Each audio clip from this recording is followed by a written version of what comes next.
네, 수요일 모닝 스탠바이입니다. 오늘도 시장에서 봐야 될 중요한 내용들 좀 더 모아보도록 하겠습니다. 유한타증권의 송태영 과장입니다. 과장님 어서 오십시오. 네, 안녕하세요.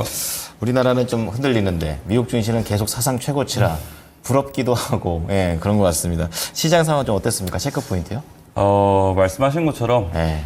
너무 부럽네요. 사실. 그렇죠. 너무 혼자 잘 가요. 네, 전일 국내 시장이 코스닥이 2%가 하락을 하게 되고 그렇죠. 코스피도 1% 남짓한 하락을 보였었는데 미국 증시 이렇게 오를 거면 왜 빠졌는가? 네. 라에 대한 이런 이제 불만 섞인 말이 나올 수밖에 없는 국내 시장의 환경이 되지 않나라고 생각을 해볼 수 있는데 그러게요. 어쨌거나 미국 시장에 대해서 계속적으로 좋은 흐름 내지는 옆으로 횡보하는 흐름이 나와줘야 국내 시장에서도 기회를 이제 마련을 할 수 있는 거기 때문에 그렇군요. 그런 부분에서 울며 겨자 먹기로 우리는 긍정적으로 생각을 해야 되지 않나라고 좀 생각을 해볼 수 있는 것 같고요. 네. 미국 시장의 이러한 반응은 뭐 여러 가지 이슈가 있을 수 있기는 하겠지만 뭐 연준 인사들이 금리 관련돼서 보다 더 도비시한 발언을 해냈다. 네. 뭐 이러한 부분과 함께 뭐 주요 종목 중에 하나인 테슬라가 급등이 나오게 되면서 투자 심리가 조금 더 완화가 되었다라고 뭐 요약을 해볼 수 있는 것 같습니다. 네.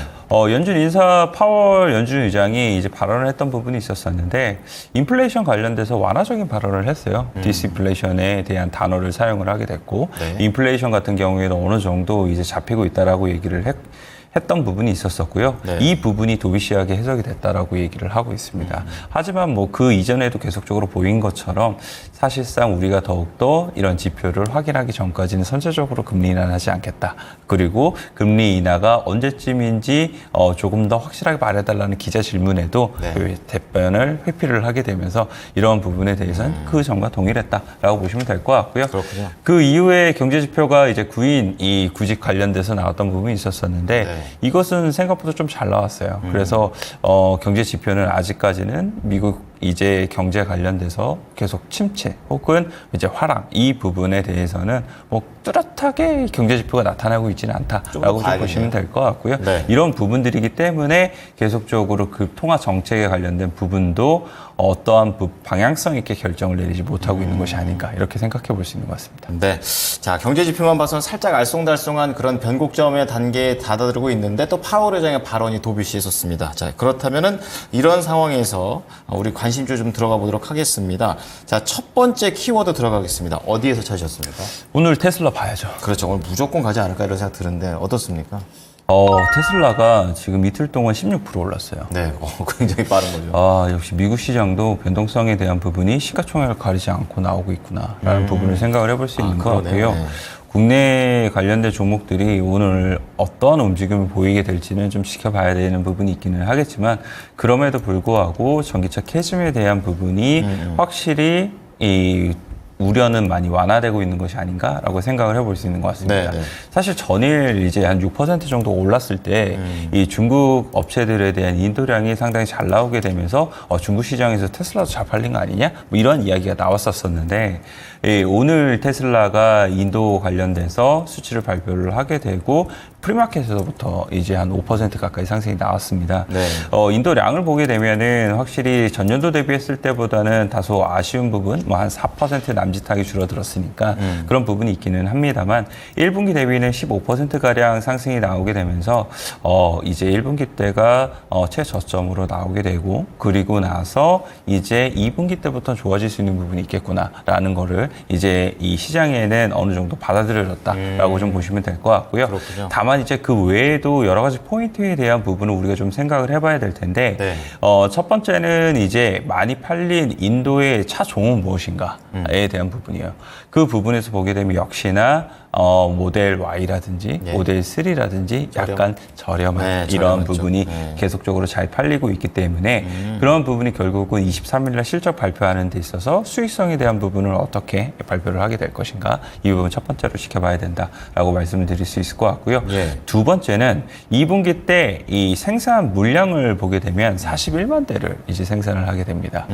판매가 44만 대였잖아요. 네. 적게 적게 만든 거잖아요. 예, 말인즉슨 생산보다 이 판매가 더욱더 많이 됐다. 그렇게 그렇죠. 되면 재고가 줄어들게 되고 이 재고가 줄어든다는 건 이제 가격 인하에 대한 압력이 줄어들게 된다라고 이제 해석을 해볼 수 있는 그렇죠. 것 같아요. 네. 그렇게 되면 수익성 측면에 대해서 사실 모델 Y가 요즘 보면 이 주변에서 워낙 많이 보이기 시작을 하게 돼요. 약간 흔한 느낌. 네, 예. 모델 Y의 가격이 사실 지금 5천만 원대거든요. 네. 그렇게 되면 사실상 국내에 있는 EV6라든지 네. 뭐 거의 큰 차이가 없어요. 그러니까 선택권이 소비자 입장에서 늘어나는 거죠.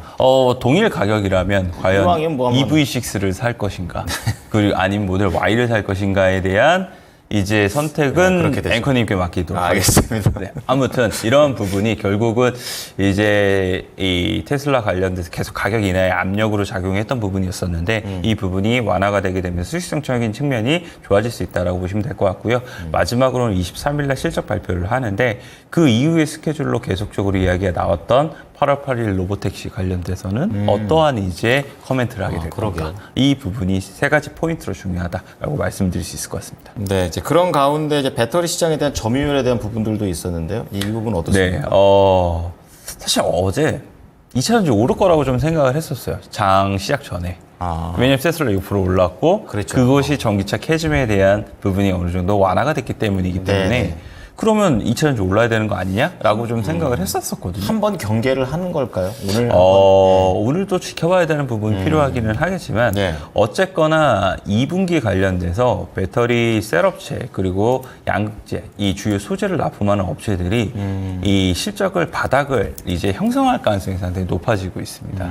그런 말인즉슨 결국은 실적 발표를 하게 되면 거기서부터 바닥을 잡고 이제 턴어라운드가 일부 나올 수 있는 부분이 생길 수 있다라고 보시면 될 것 같고요. 네. 아까 말씀하신 것처럼 배터리 점유율 관련돼서도 미국에서에 대한 LG 에너지 솔루션의 배터리 점유율이 계속적으로 좋아지고 있다는 점.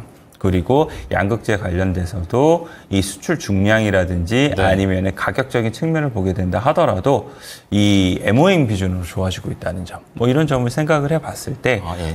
상반기 때까지는 실적이 상당히 힘들었었는데 하반기 때는 상저 하중 내지는 상저 하 고가 나올 수 있지 않겠느냐 이런 부분을 이제 그렇게. 기대해 볼 수 있는 것 같습니다. 네네. 그래서 이 부분의 회복 강도에 따라서 우리가 접근해야 될 종목들은 상당히 달라질 수 있을 텐데 만약 회복 강도가 높게 이제 강하게 나왔을 때에는 그냥 업종 대표주를 접근하시는 게 맞는 것 같습니다. LG 에너지 솔루션 혹은 이제 에코프로 BM 그리고 양극재의 대표적인 업체들 이렇게 접근하시는 게 맞을 것 같고요. 네. 만약 회복 강도가 생각보다 약할 수 있는 부분도 있습니다. 그렇죠. 왜냐하면은 6월달 이후에 다시 한 번 더 이제 금속 가격이 하락이 나오기 또 시작을 했거든요. 네. 그 말인즉슨 결국 판가를 못 올린다는 소리니까 그렇죠. 그 부분이 만약에 더 이어지게 된다거나 아니면 가격적으로 더 많이 내려간다거나 이렇게 되면은 약한 회복의 강도가 나올 수 있을 테니까 그렇게 되었을 경우에는 업황과 무관하게 실적이 이 밸류체인 내에서 증가를 할 수 있게 되는 뭐 대주전자재료라든지 네, 네. 아니면은 롯데 에너지 머티리얼즈라든지 네. 뭐 이런 기업들 위주로서 접근하시는 게 더욱더 맞지 않나라고 생각해 볼 수 있는 것 같습니다. 그럼 이게 시나리오별로 이렇게 나눠볼 수가 있는 거고 우리 과장님이 보시기에는 관심주 어느 쪽으로 가십니까? 오늘은 테슬라 밸류체인 생각해 봐야죠. 그렇죠. 예. 네. 그럼 뭐 LNF밖에 예, 없죠. LNF를 그래서 가지고 왔습니다. 어제도 좀 하락폭이 좀 컸었는데요. 하락폭 컸어요. 네. 사실 어제 2차전지 관련된 종목도 좋지 못했었고, 그리고 LNF 역시나 실적에 대한 부담감이 계속 있었었기 때문에 네. 그런 부분에서 좋지 못했던 부분이 있었지만, 어쨌거나 고객사에 대한 수요에 대한 부분이 상당히 의문점이 많이 들었던 부분이 이제는 좀 풀려가는 느낌이 나오고 있고, 그리고 예전에 이 많이 비싸게 샀던 원재료가 네. 어느 정도는 이제 다 반영이 됐기 때문에 그 부분이 하반기로 가게 될수록 실적의 턴어라운드가 나올 수 있게 되는 이러한 부분으로 연결되고 있다고 보시면 될 것 네. 같아요. 거기에 이제 테슬라의 주가가 다시 한 번 더 상승을 하고 저주고? 있는데 예. 밸류체인이 아직까지는 한 번도 지금 부각을 받지 못하고 있단 말이에요. 그렇군요. 그런 부분에서까지 생각을 해봤을 때 LNF라면 오늘 정도에 한번 움직여주지 않으면 도대체 언제 움직일 것인가에 그러게요. 대한 생각도 들어서 한번 가져와 봤습니다. 목표가는 대충 한 17만 원 나올까요, 정도? 17만 20만 원 만약에 이게 확실하게 돌아서는 느낌만 나오게 되면 저는 네. 20만 원도 뚫을 수 있다고 생각하고 있습니다. 추세가 나오면요. 네. 알겠습니다. 자, 테슬라 쪽과 연결해서 안 볼 수 없는 게 바로 LNF가 되겠습니다. 좀 체크를 해드렸고요. 두 번째 키워드 넘어가 보겠습니다. 어디에서 잡으셨습니까?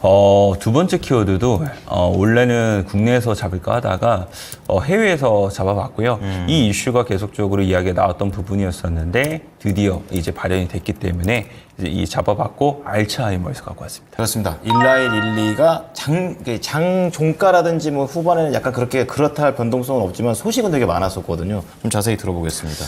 일라이 릴리는 오늘 빠졌어요. 네, 맞아요. 네, 이렇게 해서 올랐어야 되는데요. 긍정적인 이슈가 나왔지만 네. 빠졌던 부분이 있었었고 그 이유는 이 부정적인 이슈도 하나 같이 나왔기 때문이라고 그렇죠. 생각하고 바이든 있어요. 대통령. 네. 네. 그런 부분이 같이 이제 영향을 미치게 되면서 주가적인 측면에서 강한 포인트가 나오지 못했기 때문에 그렇군요. 시장에서 이슈적으로 묻힐 수 있는 부분은 있을 수도 있으나 제약 바이오 업계에서는 어쨌거나 알츠하이머 관련돼서 계속적으로 관심을 많이 보였던 섹터였었는데 이 새로운 약이 드디어 FDA 승인을 받게 되고 그것이 미칠 수 있는 파괴력이라든지 이런 부분에 대해서 다시 한 번 더 산정을 하기 시작을 하게 될 테니까 그런 부분을 우리가 꼭 한번 지켜봐야 되는 요소가 되지 않나라고 생각을 해볼 수 있는 것 같습니다.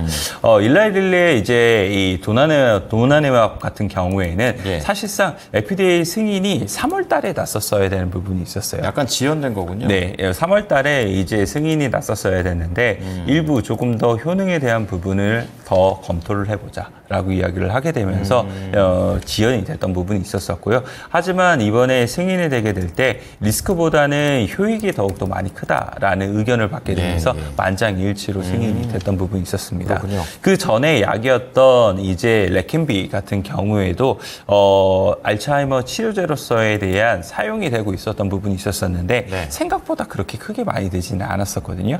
그런데 이번에 도나네맙 같은 경우에는 그보다도 이러한 이제 효능이라든지 이런 부분이 훨씬 더 좋은 부분이 있어서 네. 이번에야말로 이런 알츠하이머 관련된 약이 진정으로 출시가 되는 것이 아니냐라고 이제 생각을 해볼 수 있는 부분이 지금 생기고 있다라고 보시면 될 것 같습니다. 네. 시장에서는 물론 얘기를 하는 것이 상업화되기 위해서는 아직까지는 시간이 필요하다라고도 얘기를 하고 있기는 네. 하지만 그럼에도 불구하고 2026년에는 상업화될 가능성이 상당히 높다라고 얘기를 하는 부분이 시간 문제 있고요. 아닐까요? 네. 네.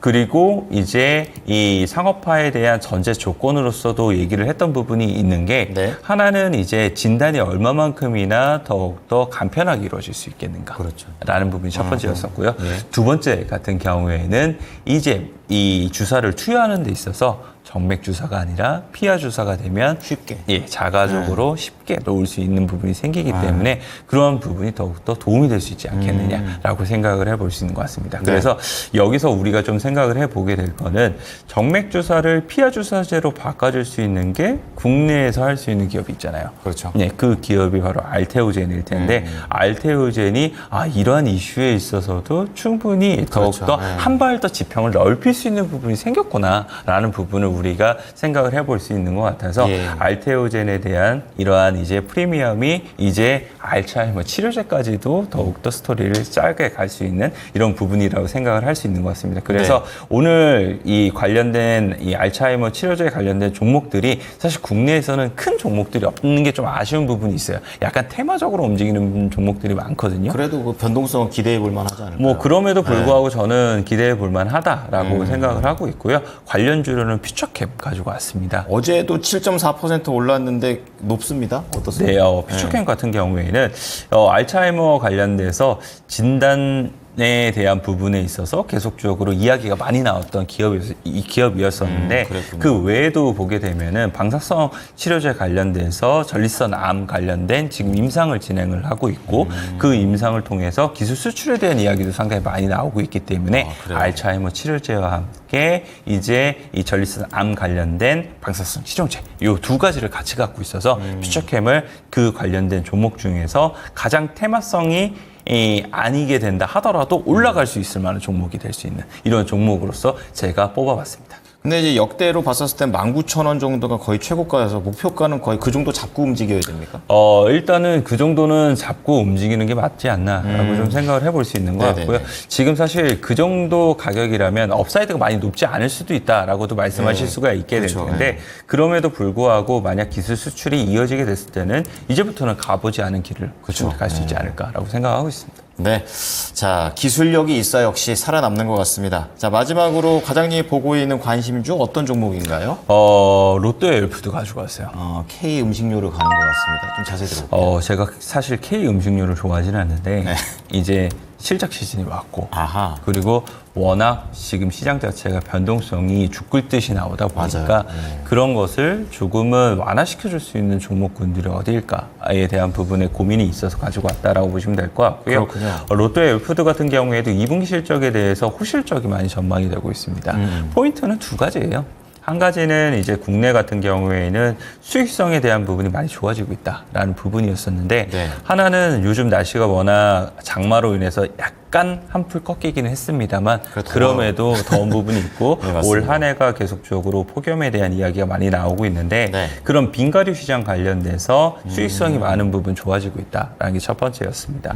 원재료 부분에 있어서 많은 부분 다운이 되고 있고 그리고 신상품인 이 아이스크림인데도 제로 칼로리에 대한 이 상품들이 또 잘 자리매김을 하게 되면서 국내에서 수익성적인 측면이 많이 좋아지고 있다는 게 첫 번째 포인트였었고요. 요즘 트렌드예요. 두 번째 같은 경우에는 인도 시장에서 생각보다 롯데웰푸드가 잘 해내고 있다는 점입니다. 오히려 자동차 이외에도 인도가 또 나오네요. 인도 시장이 그만큼 모든 이러한 소비재 관련돼서 지금 성장을 보이고 있기 때문에 인도 시장을 누가 잘 선점해 나가느냐가 그 기업에 있어서는 많은 기회를 가져올 수밖에 없는 것 같고 롯데웰푸드 같은 경우에는 그 이전부터 이 인도에 있는 제거업체라든지 이런 거를 인수를 하게 되면서 현지화 정책을 좀 잘 펼쳤던 부분이 있었었고 그리고 공장을 계속적으로 증설을 하게 되면서 인도 시장에서 본격적으로 더욱더 많은 성장의 열매를 따먹으려고 하고 있기 때문에 그 부분에서 생각해 봤을 때 롯데웰푸드를 우리가 관심 있게 봐야 되지 않나라고 생각을 해볼 수 있는 것 같습니다.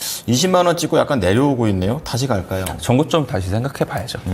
그렇군요. 다시 한번 20만 원대 도전해 보는 걸로 알아보도록 하겠습니다.